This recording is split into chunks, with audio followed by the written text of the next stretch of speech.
Welcome to Shake and Bake Racing. Today we will be doing a track guide to Kyoto Driving Park. We're going to be braking right at the 50.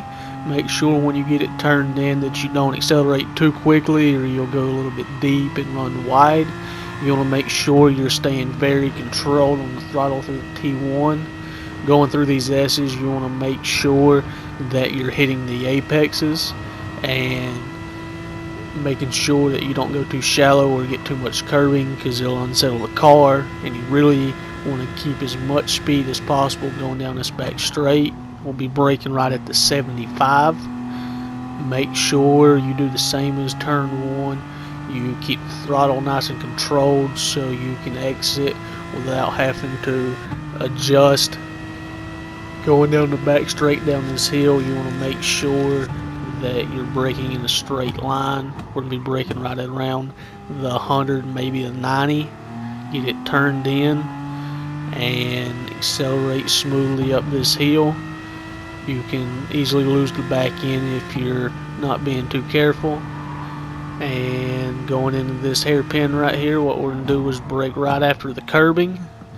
And this is a very tricky corner to get right because if you go a little bit too deep, you're going to lose a lot of time. The curbing on that side will unsettle you a little bit and you lose the back end, so I try to avoid it. And going into this corner, you want to brake when the curbing is about to end because it's very easy to go wide and hit the wall and lose a lot of time. Try to avoid the curbing as well and will unsettle the car.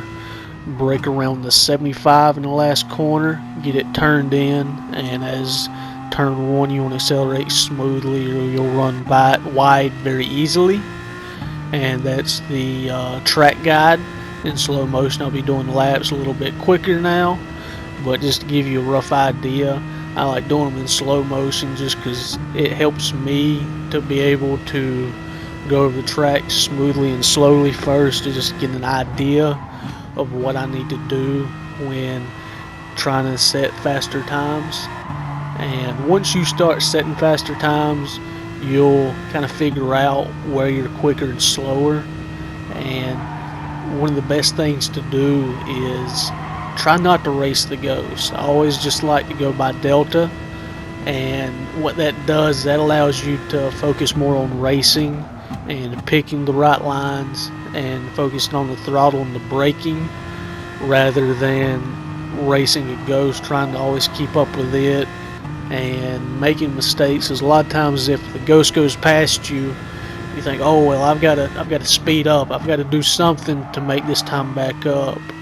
And a lot of times what'll happen is you'll make a mistake, and unfortunately we're creatures of habit. Once we start making mistakes and start practicing the wrong way, we unfortunately stay in that bad habit. So to break bad habits, what we have to do is we have to change our method of practicing.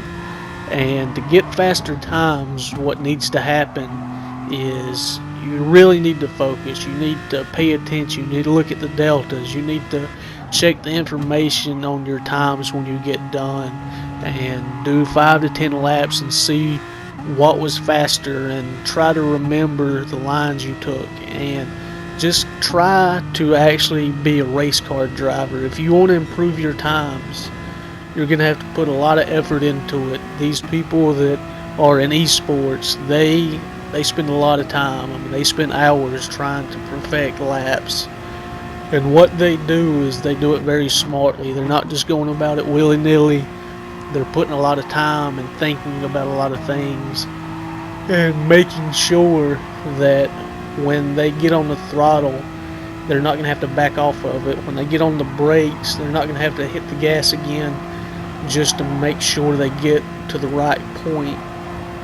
So I'll always be practicing with a goal in mind. I usually like to set a certain time. I like to do a few laps to see where I'm at and then try to go a second or two faster once I get a good hang of the track. Or I like to look at leaderboards and see where they're at and try to get as close as possible. Make sure to not set something that it'll be very hard to do. Try to set an attainable goal and work your way up. Because too many times we like to look at the top times and the understanding that the top guys have of the cars and when it comes to racing games is a lot. I mean, it's like Lewis Hamilton compared to me. I mean, they have a lot of knowledge of the game. I mean, the reason they get to go to these like championships and esports is because they are the best in the world at racing games.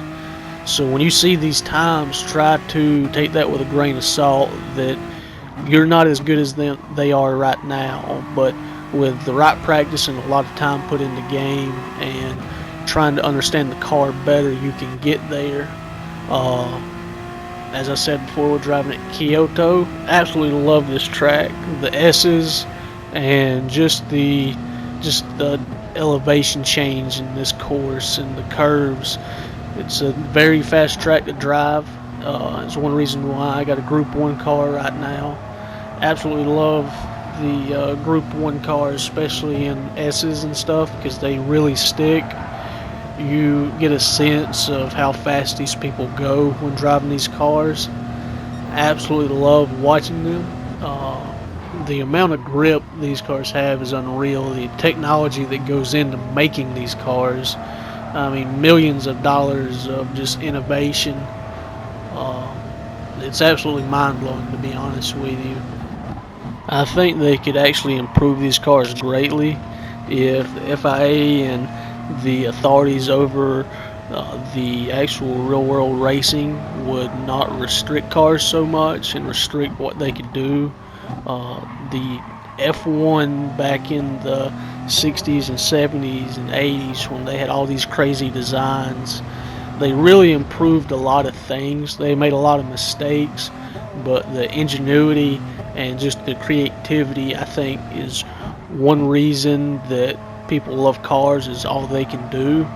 And I think a lot of restrictions slowed down the creativity and just amazing races that we could be having. But that's the track guide. Like and subscribe, and I hope you enjoyed. Have a good day.